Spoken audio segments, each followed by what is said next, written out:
Welcome to the Attention Deficit Disorder Expert Podcast Series by Attitude Magazine.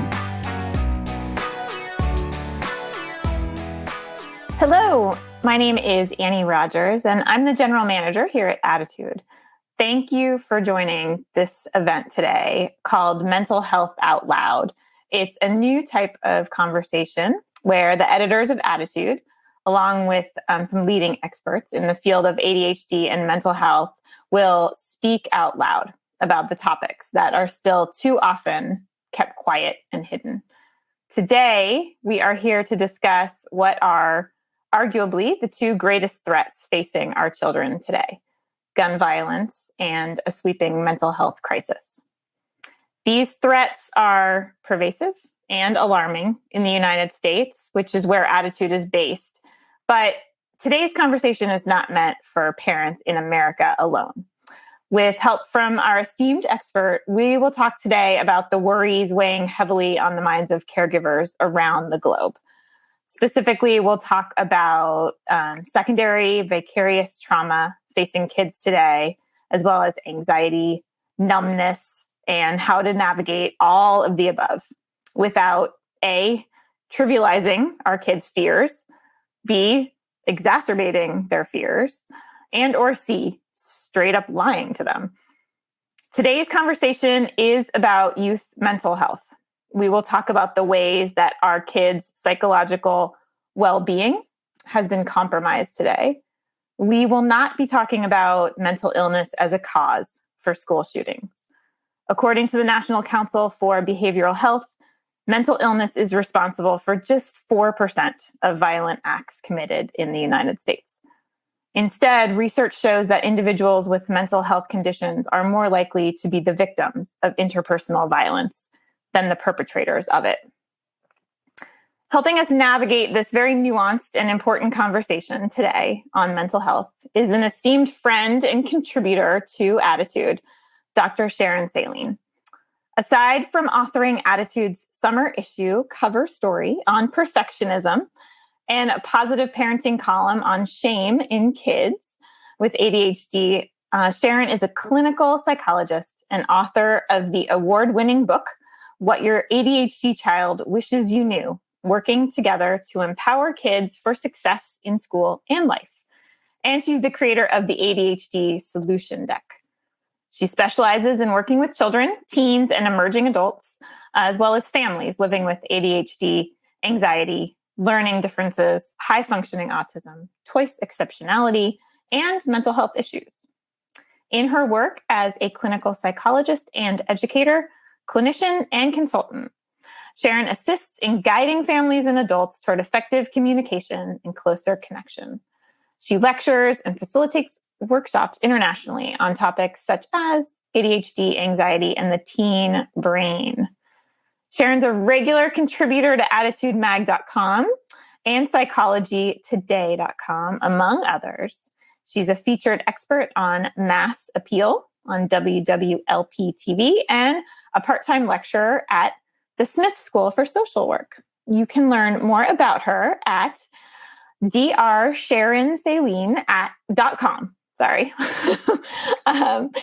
And let's see. Before we start our conversation, I have just a few housekeeping items. Those of you tuned into this live event may submit your questions for Sharon at any time. Just navigate to the text box under the video player.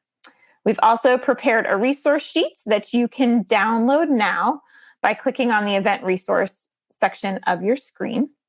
And if you support the work we're doing at Attitude, we encourage you to visit attitudemag.com/subscribe and sign up for Attitude Magazine. If you subscribe now, you will receive our fall issue, which features resources relevant to today's conversation, including articles on bullying, childhood anxiety, and how parents can talk to anxious children about school violence.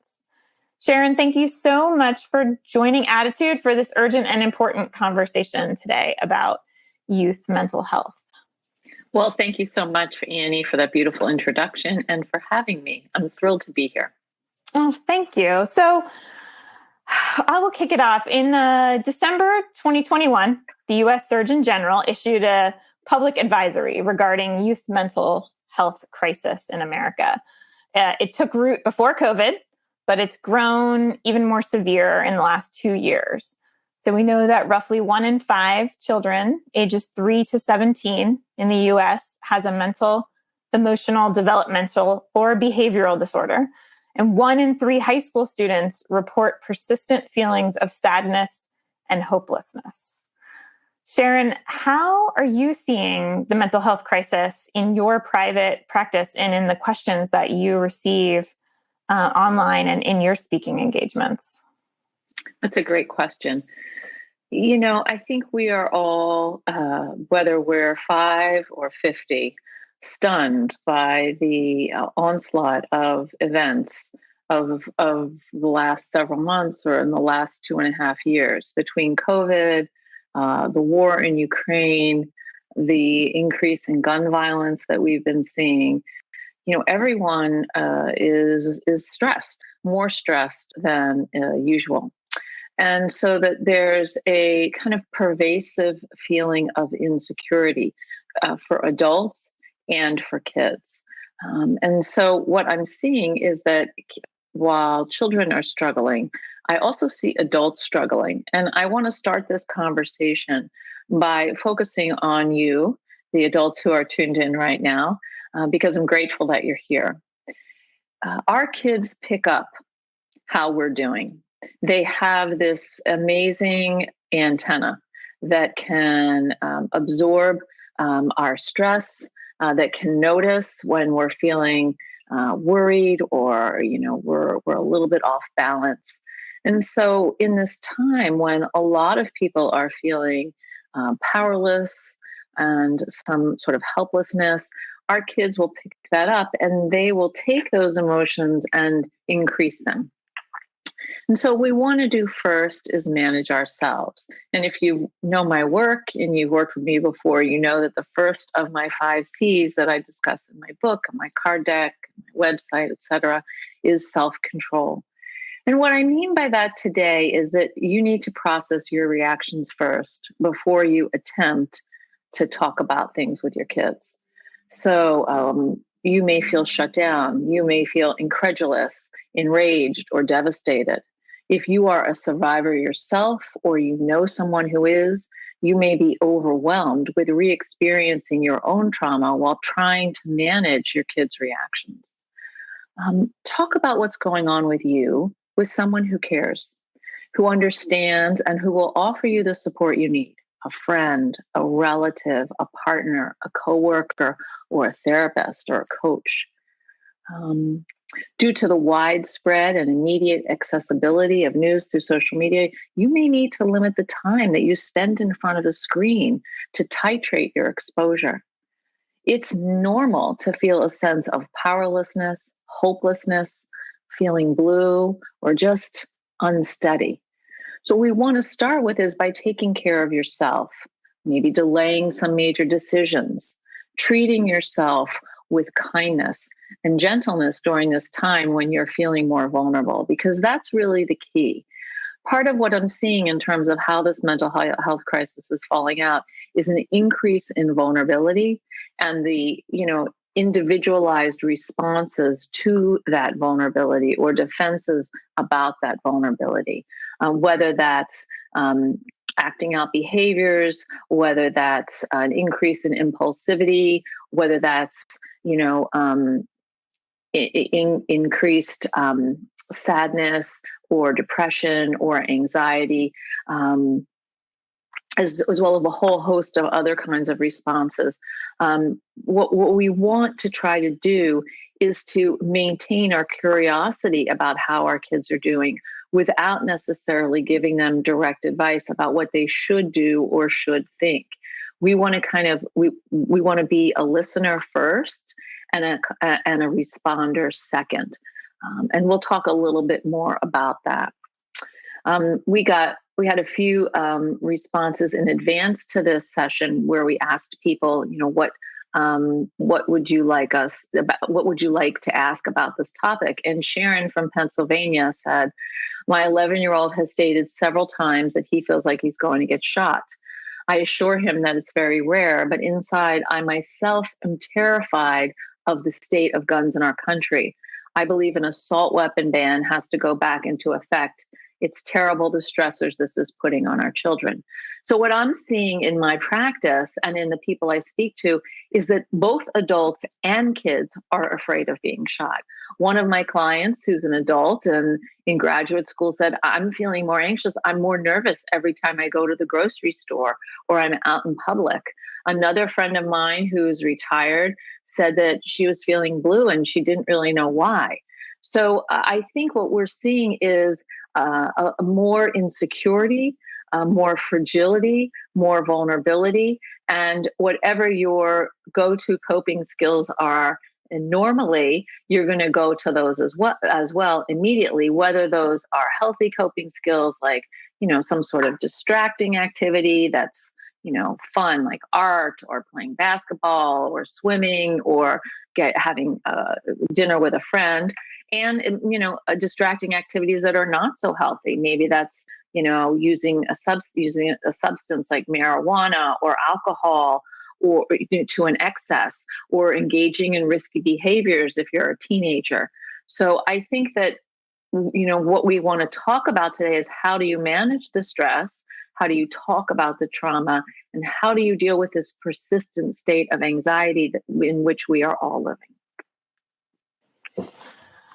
Yeah. So given that, fragility and vulnerability that you mentioned, quite understandable in ourselves and in our kids, how can we go about talking to them about these, senseless acts of violence in a way that, takes it seriously, but doesn't frighten unnecessarily everyone involved? Mm-hmm. Well, Annie, senseless violence is complicated for everybody to understand because we don't have neural pathways in our brain to process it. It doesn't make any sense. So where is it going to go? It kind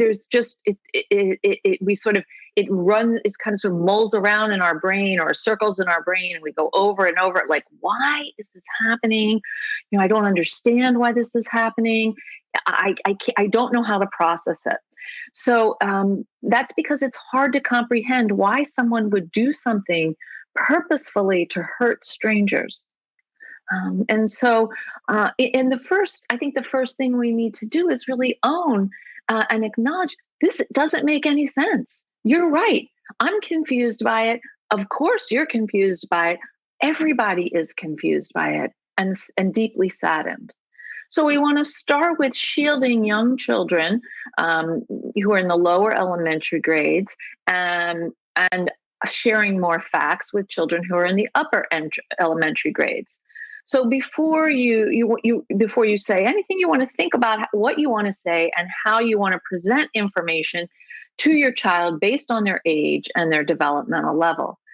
Children under the age of 10 can be frightened by headlines about school shootings or disturbing images related to this story or the war in Ukraine. And nonetheless, they may hear things from their peers. Kids are naturally curious and they'll read whatever's left around: newspapers, magazines, even emails that perhaps are sitting on your computer. So we want to try to really make a conscious effort to put away those sorts of materials, particularly with potentially upsetting images or taglines. We want to give kids a sentence or two summary about what's happened so they're informed but not scared. And it might be as simple as saying, someone who basically did something that hurt a lot of people who are your age. We don't understand why, but I want to let you know this is something you might hear about. Be more specific, even if you're comfortable with that. We want to answer their questions honestly, but not, extensively. We don't want to go too much into depth. They don't need to know a lot of the details that could upset them further. I encourage you not to watch the news or listen to the radio or a podcast out loud while they're within earshot that has something about this upsetting time. And if they hear what's happened from other people or express distress about it, then ask them questions and be able to talk when they approach you. You might want to remind them that right now, in this moment, they are safe. And that you and their teachers and the community are working very hard together to try to keep them that way. And here are some protocols that we've set in place. You've practiced them, maybe how to get under your desk or whatever your district is doing. So we also want to talk about the difference between reporting and tattling. If they see something that's concerning, what kinds of things would that be? And can they report those to a trusting adult? That's not tattling. Or if they see a child or hear that a friend is thinking, that they don't want to live anymore, who are you going to talk to share that information? Because that's not tattling either. That's reporting a concern. So we want to listen to their feelings and validate their concerns while exploring solutions together. For tweens and teens, they're going to be much more assertive in asking questions about the reality of their safety and what measures are actually in place in their school and in your community. They may very well have opinions about what's causing violence in society and whether adults are doing enough to actually make things safe. We want to discuss with them their ideas, have a conversation. We don't want to argue with them, but we just want to listen, explore, and talk with them about their role in terms of contributing to safety in their schools and in their social lives by following recommended guidelines, reporting threats or concerning behaviors in peers or concerning figures to, again, trusting adults. And to once again explain the difference between reporting and tattling or gossiping. Really explore with them, when is a time to let an adult know that you have a concern and how can you do that? With kids, whatever their ages are, want to maintain as normal a routine as possible so that their concerns do not fill up all the conversations or their brain space. Having that routine is very grounding for kids. So we want to sort of maintain what you normally do every day so that they know what's expected of them and you're trying to work on that. And of course, to discuss how to be part of a solution, particularly with tweens and teens. What activities at school or religious groups could they join that bring people closer together and serve the greater good rather than sort of sitting back into the judgment and helplessness that, wow, this is a really messed up world. There's nothing I can do about it. Wonderful. We did receive another question from a listener that dovetails with this topic. They wrote in to say, how do I help my 9-year-old deal with anxiety in light of all the horrible violence, both local and national? She tells me she's extremely nervous when she's outdoors, especially when around a lot of people. Well, there's a difference between possibility and probability.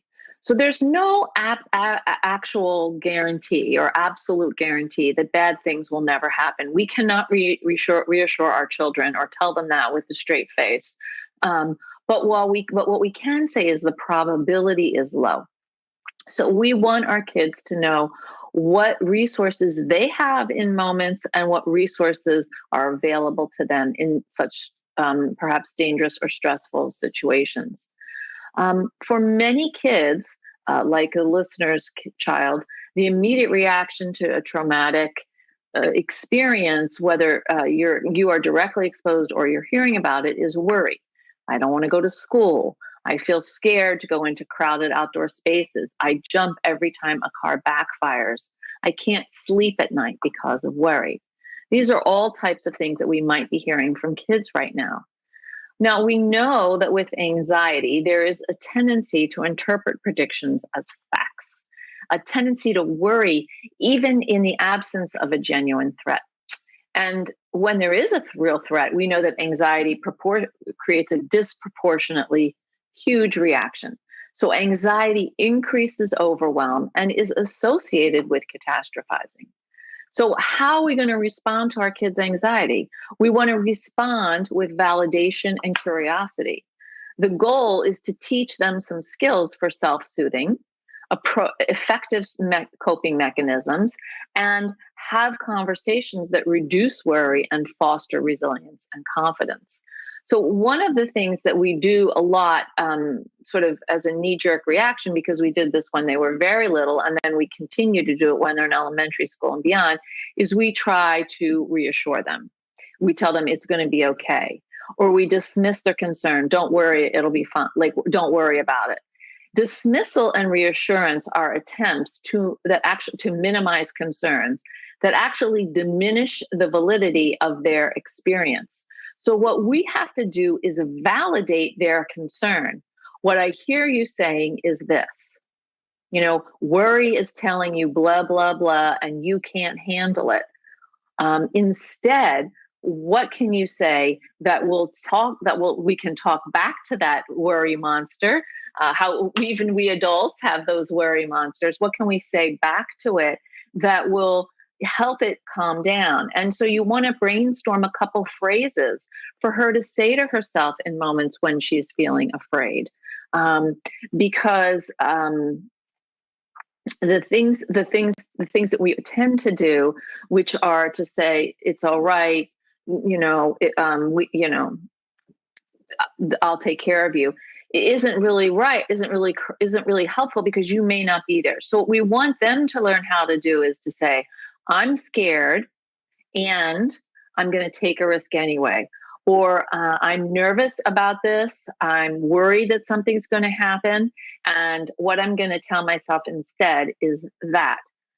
So we really want to be able to say, to be able to name the worry and the fear. I am afraid. I am scared.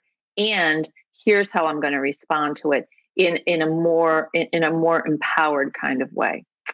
So there are key behaviors in students, regardless of age, that are going to raise our concerns as to the state of their mental well-being, i.e., is their anxiety something that needs particular treatment by a professional?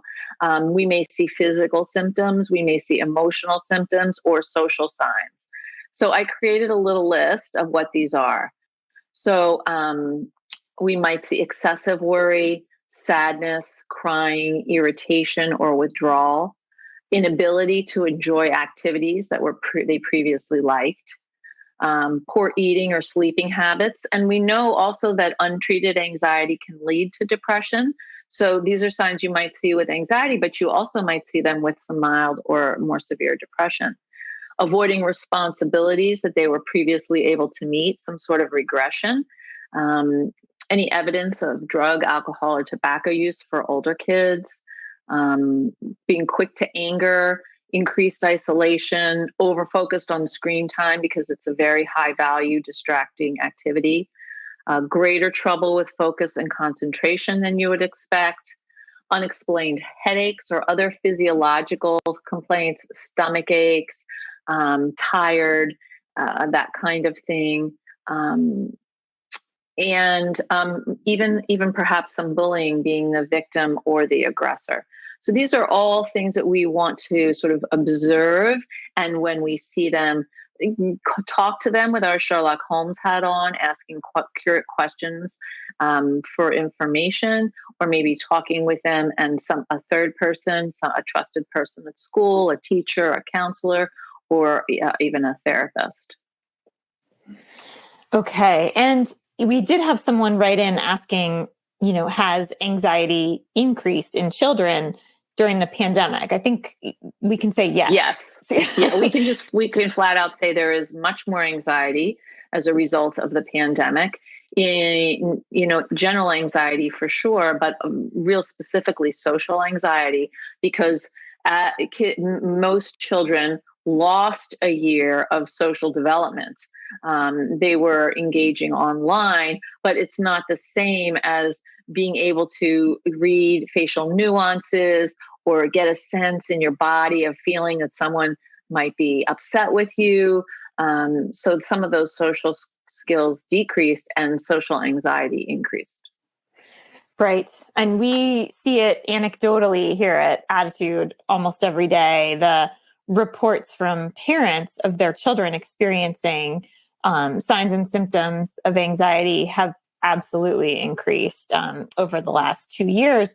And um, the other thing that we're seeing quite a bit of is greater depression. So we got a question here that kind of that actually touches on both, and I wanted to inject it if I could, because I feel like this advice dovetails with what you were just speaking about, Sharon. A listener wrote in to say that their daughter's been experiencing depression for about a year and a half, and she's at the point where she can't tolerate any sort of correction, no matter how small. It triggers her anxiety and she either explodes or shuts down. So they're at the point where they're afraid to engage because they don't want to trigger her, don't want her to go over the top. And they're wondering if you can offer any advice for, they want to offer their support and love, obviously, but they're really struggling with how to best do that. Well, I don't know too many specifics of this situation, but I certainly would encourage them to speak to their pediatrician about any kind of medical intervention, medication intervention. But I would also encourage them to really seek out a family therapist. Because as a parent, we have to be able to give feedback to our kids. That's part of our job. And so we want to figure out is in what way can she hear feedback and how much of it. And so my guess is that she hears a little bit and, basically generalizes it, blows it up into a huge thing in her head instead of, leaving it the size that it actually really is. And so when kids are very sensitive like this, when kids are showing signs of depression, what they're telling us is that they really have given up on themselves in some way. They feel ashamed of themselves. They're angry at themselves. They may be angry at adults who they feel like have misunderstood them or not been able to help them adequately. And so for someone like this, I think it would be really important for them to actually see a professional to get help. And for you as a parent to have a conversation with your child and say, sometimes I need to give you some feedback. That's my job. Let's talk about how you can hear it without having a meltdown, because I don't want you to have a meltdown and there's some stuff I need to talk to you about. So what's the exact language I could use to talk to you? Like what exactly can you hear? And then use that exact language. And if your child starts to activate and respond, to have a recovery clause. So if you start to react and respond, what we're going to do in that moment together is X. You're going to have some self-soothing or something you're going to say to yourself, or both. A self-soothing activity or a statement that will neutralize the situation. So you don't have to overreact in that way. Okay. And I think it's absolutely fair to describe, both the pandemic and school shootings as widely traumatic for many reasons. But maybe not in the way that most people think about trauma. The death of a parent, a life-threatening injury, kind of think of those fall under the umbrella of direct trauma. And it feels like what many of us are living through and parenting through is kind of a barrage of secondary or vicarious traumas that we don't experience directly.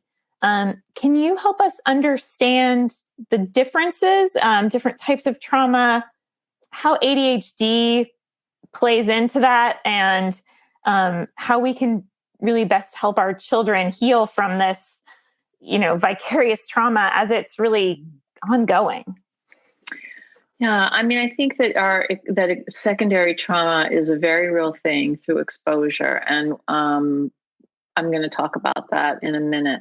So there are 3 categories of trauma. There's acute trauma that results from a single incident of trauma that you experience or someone you love experienced, but it's a one-time thing, and there's almost an acute stress reaction that goes with it.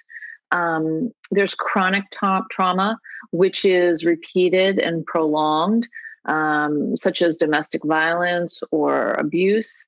But they're also part of chronic trauma is also systemic trauma, such as racism, homophobia, impact of poverty, sexual harassment, being neurodivergent in a neurotypical world can be part of that.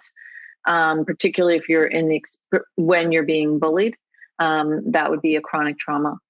A complex trauma is repeated exposure to different multiple traumatic events, often of an intrusive interpersonal nature, but not always.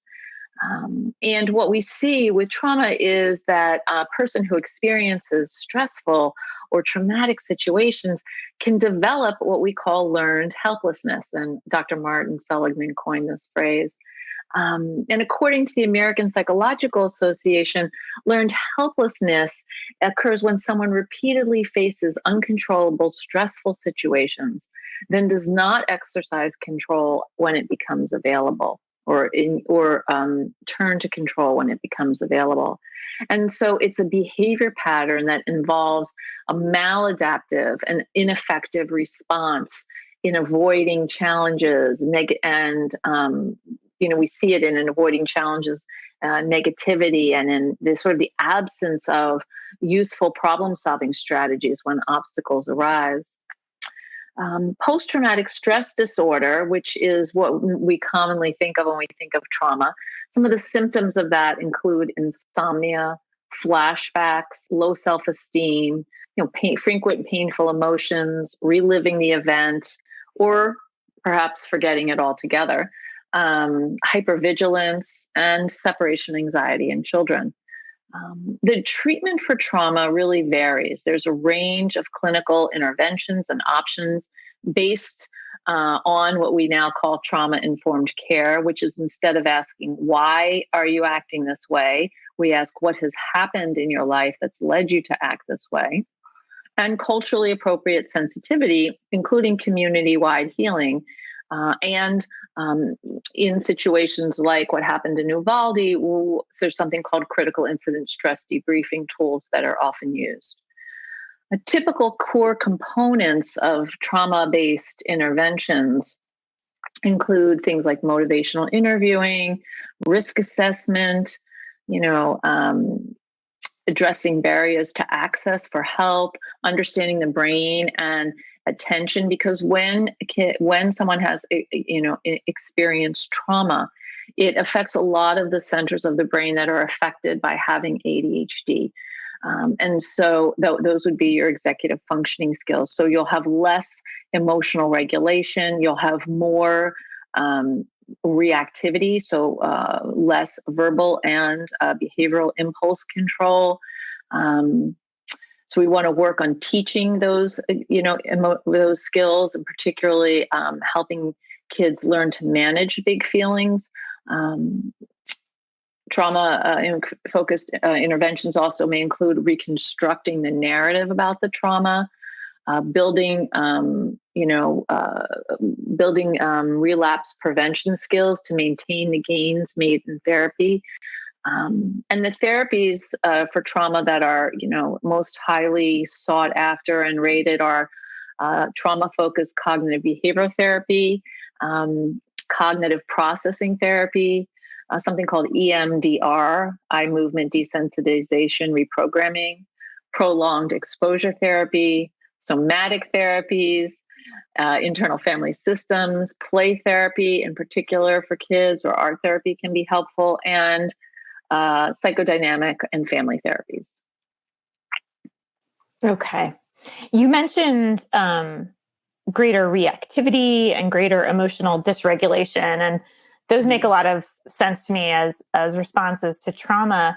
But I'll tell you, we are hearing quite a bit from teachers and parents who are describing kind of a different phenomenon, specifically in the wake of the Uvalde shootings, and that's numbness. So we're hearing that their kids and their students, they appear almost unfazed.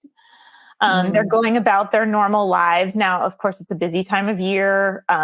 There's a lot. We wouldn't, there are celebrations that should happen, of course. But parents are worried that they are becoming desensitized.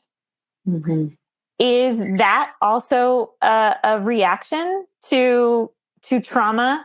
And how might parents respond to kids who don't want to engage in these conversations, who are resisting it either, almost by ignoring it or by having some adverse response to engaging in talk of the violence? Well, according to the American Psychological Association, about half of all children experience a traumatic event in their lifetime: abuse, violence, terrorism, disaster, or what we call traumatic loss, with many experiencing more than one such event and others living with chronic trauma with no time for healing between events. Most kids experience acute distress after exposure to a traumatic event. And reactions differ according to age, of course, maturity, what the history to chronic trauma might be, and ethnicity. So compartmentalizing or avoiding a topic, that numbness that you're seeing, could be healthy as a response. It's just, I can't process this. I don't want to talk about this. It's too upsetting. I don't, it's just too much for me. Or it could be maladaptive. Because when, there is a way in which when you experience trauma, whether you experience it primarily, like it's directed toward you yourself are experiencing it, or you experience it vicariously, it's overwhelming and it can be flooding. And that's part of the challenge, particularly for kids with ADHD, because kids with ADHD often struggle with working memory, and working memory and emotional regulation are inherently linked. Because with working memory, what we want to do is pull up an experience from the past that we can apply to our current situation. And when kids process information more slowly, or they struggle with working memory, they can't access that prior memory. And if you throw in anxiety, which erases memories of success and effective coping, then they're really at a loss here. And so they just become the gates are open and they're flooded by these intense feelings. And so it could be a healthy choice to say, I don't want to talk about this. Like, I can't deal with it. On the other hand, they may be flooded by these feelings or just so perplexed and overwhelmed by them that they can't actually figure out how to process it, where it's supposed to go. And so what we want to do is to observe our kids and see how they are acting, and rather than ask why questions or kind of push them to talk about what's going on, wait for them to initiate a conversation and then ask questions beginning with what and how. What are you thinking? How does that affect you? Rather than why, which is more difficult often for people to answer. When kids are engaging in acting out behaviors or more atypical behaviors that are demonstrating kind of shorter fuses and more reactivity, then it would be natural to have a conversation out of that, to reflect on, I'm wondering if maybe you're feeling more sensitive, or because of what's been going on. I know that I've been feeling very distressed. What do you know about this? Are your friends talking about it? What are you talking about? That kind of thing. You might want to add an extra check-in at a family dinner. I'm a big fan of a high and a low, or a thorn and a rose, or a rose and a thorn, excuse me, or a happy and a crappy, to get a sense of where your kids are and what's happening with them, kind of to gauge how they think they're doing and what's important to them. Kids may very well be more distracted, particularly kids with ADHD, because they don't have the capacity to modulate their feelings, or their sort of impulsive responses or behaviors as part of having ADHD. So they might need additional assistance, or sometimes you'll see some regression and you're like, didn't we deal with this 3 months ago? Why is this back now? Or 6 months ago? It's back now because they're feeling stressed. So rather than, chide them for it, we want to just say, okay, yeah, just hold it in your head as a parent. My child is feeling stressed. Let's see, how we can regroup. So really, I think the thing is to be patient. I do want to say that trauma-informed care, there are 4 R's of trauma-informed care. Realize the widespread impact of trauma, recognize the signs and symptoms of trauma, respond instead of reacting by using validation and de-escalation skills, and resist re-traumatizing by really learning and practicing stress management and relaxation skills to cope with distress. So that would mean any kind of breathing, body-based activities. Exercise is a great way to cope. Walking the dog, going for a bike ride together. Things that can help create endorphins in your brain, which will counteract the cortisol of the stress reaction. That's a very helpful reminder for all of us. You mentioned quite a few sort of hallmarks of ADHD that can complicate trauma: emotional dysregulation, working memory challenges, anxiety. And it makes me think that of Dr. Nicole Brown. She did a recent Attitude webinar and pointed out that trauma and traumatic stress impacts the same area of the brain as ADHD. And she said in that webinar, quote, children who experience traumatic stress also have difficulty concentrating and learning in school. They're also easily distracted and often don't seem to listen. They can be disorganized and show hyperactivity. These are all the same symptoms that you see in children with ADHD. This overlap actually complicates ADHD assessment. And I just wanted to read that because I think it is an important reminder for caregivers and educators that traumatic stress and ADHD may manifest in similar ways. And I just wanted to follow up and see, are there special things that we should be keeping in mind and differentiating our responses, trying to tease this apart and respond in the most helpful way for these kiddos with both ADHD and, traumatic stress? That's a really great question. I think that that the part of the brains that are affected, there are different organs, but this also has to do with that prefrontal cortex. But complex trauma in particular, or acute trauma, both of them follow specific events. Chronic trauma also has specific events that are recurring over time.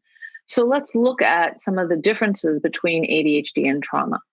So ADHD is a largely inherited condition. We know that about 50 to 55% of adults with ADHD have a child or more than one child with ADHD.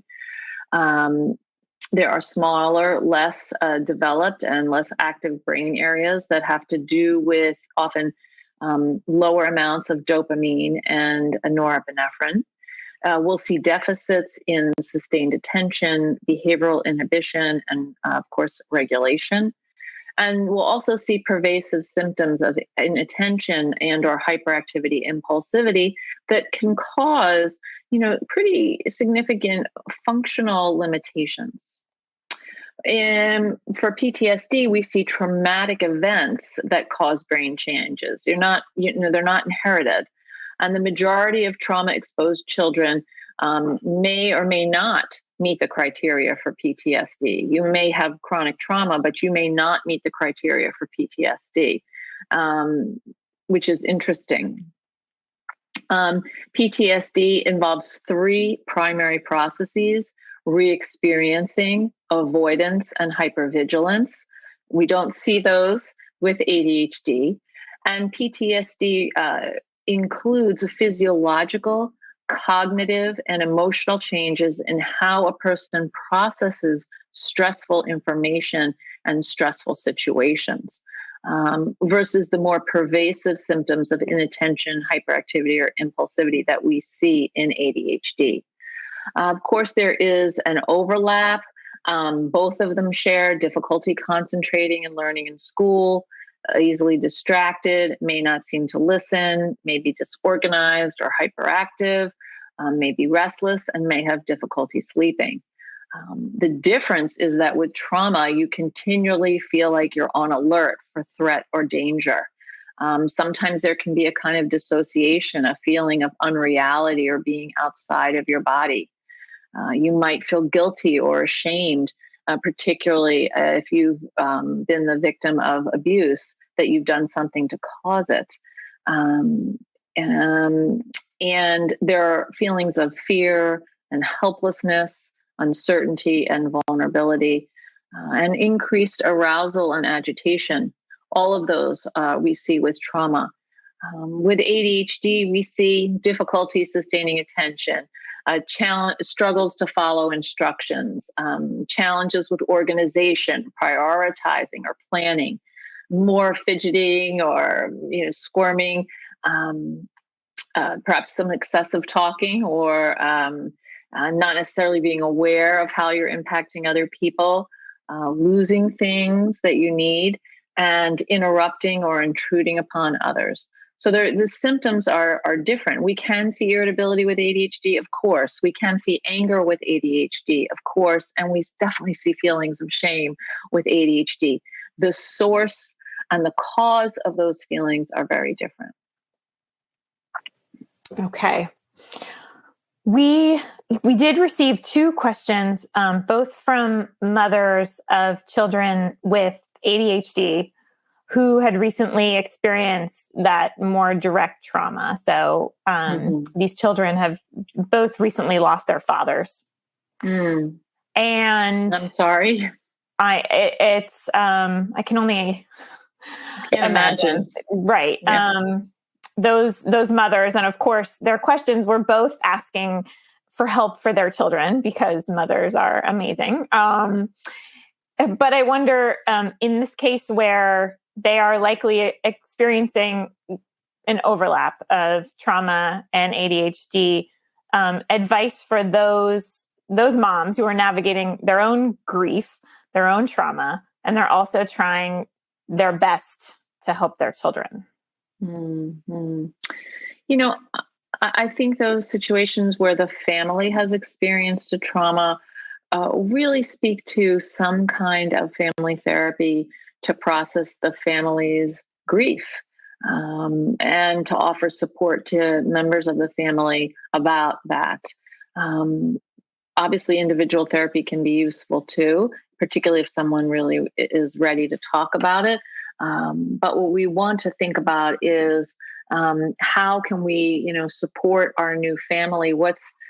How can we grieve? Because everybody grieves in a different way. And how do I allow for you to have your grief and that's different from mine? And they're both valid. So what we want to try to do in terms of helping your child is first understanding that we're all grieving and we've all lost a person who meant so much to us in different ways, and not be judgmental about the choices that people are making or how they're coping. Actually, I think the rate of divorce between couples who've lost a child is well over 80%. And a lot of that is because they grieve differently and they're mad at each other for how the other person is grieving, or maybe the child held them together in a particular way. So, we want to be able to remember the deceased with positive feelings. May their memory be a blessing is a very something said in Judaism. And so to be able to talk about the person who died with some laughter, with some joy, acknowledging that you wish they were here at a particular moment, or listen to your kids, wish that the person was here. If a child sees a parent grieving, it's going to be harder for the child necessarily to share their own grief because they don't want to further distress a parent. And so, what we want to do is to try to normalize. Yes, you're going to feel anxious. Yes, of course, you miss your father, and that they may not want to talk about it. They may be okay with just trying to live their lives. A lot of kids who lose a parent are really focused on just trying to live their lives and move forward. They're not ready yet to process the loss, and that's okay. But I do think that it's really valuable as a family to see someone, because your family is going to reconfigure in some way, and it's helpful to have someone to assist you with that. Okay. Wow, that is a staggering statistic about couples divorce rate. Yeah, I mean, don't hold me to it, because you're gonna Google it as soon as this is over and say Dr. Sharon was so wrong, but it's very high. Maybe It's 7 out of 10. It's very high. Wow. Okay, we have enough time here at the end to take some questions that we've received from listeners. And the first one is from a mother who says that her 7-year-old is maybe not even aware that Uvalde happened. It doesn't know about the school shootings. Should they bring it up? Nope. Let them lead. Let them lead. I mean, I feel like a 7-year-old doesn't necessarily have to know that there was that shooting. What's the point of them knowing that there was a shooting? If they bring it up, for sure. If you feel compelled that you want them to know, in case someone else tells them incorrect information, then you might want to have a simple statement like, just so you know, a few weeks ago, something bad happened at a school in Texas. People are dealing with it. And then they're going to ask you, well, what was the bad thing? And so you have to have a response to that, which is, well, someone, you have to decide how much you want to tell your child. And you may say, I don't really want to go into what the bad thing was. Let's just say it wasn't it was very sad. And, but, I don't want you to hear about it from other people. So that's a real personal decision that a family has to make. But if your child is happy and so far 3 weeks later hasn't heard anything about it, I'm not sure why you would introduce it at this point. Good. The other comes from a bit of the flip side, and that's I'm guessing a family member, but a concerned loved one who said that they're seeing a parent who is catastrophizing, and that they are having an effect on their adolescent. Right. How to intervene. Mm-hmm. So that goes back to what I was talking about that, like the satellite dish that picks up on whatever your parent is doing. So kids, Lynn Lyons wrote in her book, Anxious Kids, Anxious Parents, like that there's a direct link between anxiety in a parent and a child. And in fact, kids who are raised by anxious parents are more susceptible to anxiety and to perceiving neutral events and neutral situations as threatening. So I think in the situation of this loved one who sees somebody catastrophizing, I would come to them with compassion. I would want to say, hey, can I talk to you about something? What I'm noticing is that you're clearly distressed about Uvalde, and you're really worried about your own kids. And I see this when you do X, and I'm wondering, what the effect of that could be on your child, because what I'm noticing is that your child, who is, best friends with my child or my nephew or my grandson, seems more anxious than he used to be. I don't want to overstep here, but I'm concerned about you and I'm concerned about him. Okay, that's very helpful and positive language. I think we have time for one last question. It's not uh, directly related to school shootings per se, but rather someone who wrote in to say that their child who has both ADHD and oppositional defiant disorder, that they're stuck in a cycle of ongoing trauma because it sounds like they are in family court. And so they have been seeing a therapist as well as advocates, but they just feel that there's not an exit, and they could use some guidance on how to help this child when the trauma is in fact ongoing. Well, I'm not clear, Annie, if the trauma is they're in family court. So are they in the process? Is the family court the traumatic event, or are they experiencing trauma in the custody of one parent? That is it's an important that's nuance, perpetuating the family court, right. Because obviously any child who has to go to court or whose parents are in court over custody negotiations is traumatized by that. Having your parents have the amount of anger toward each other and inability to cooperate and work together is very distressing to kids, really of any age. Nobody wants to see their parents argue, and particularly, with the kind of venom that a lot of kids see when things are in the family court situation. By the same token, if they're in family court, it might be because a parent can't take care of them anymore, and that's equally distressing as well. So I think that we want to look at the situation of what's happening. Oppositional defiant disorder doesn't happen on its own. It's really a relational, in my opinion, a condition that comes from kids, a combination of feeling, very angry, very powerless, and extremely frustrated. And so we want to try to figure out where a child like this can exert some control, where they can make decisions about their life and about themselves, so they feel like they have some influence.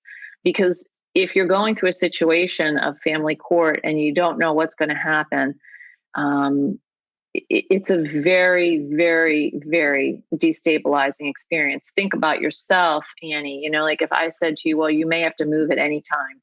I don't know when that is, but, I'm not sure you're going to be able to keep living where you're living.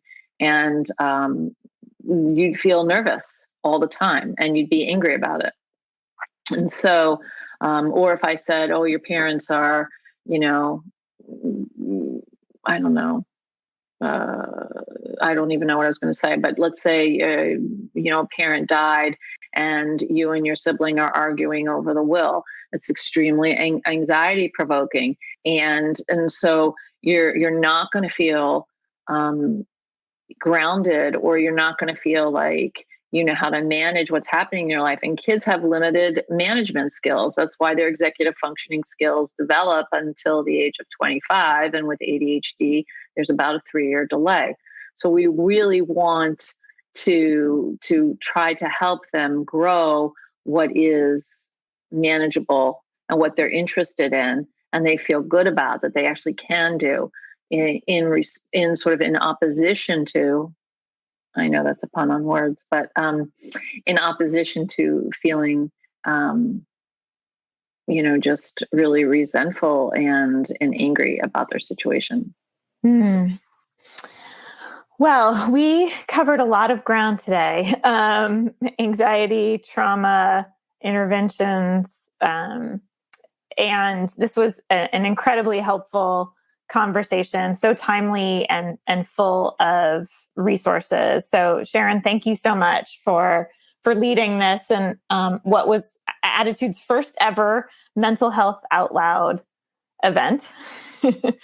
And thank you everyone for listening and for joining us, sending us your questions and joining this conversation.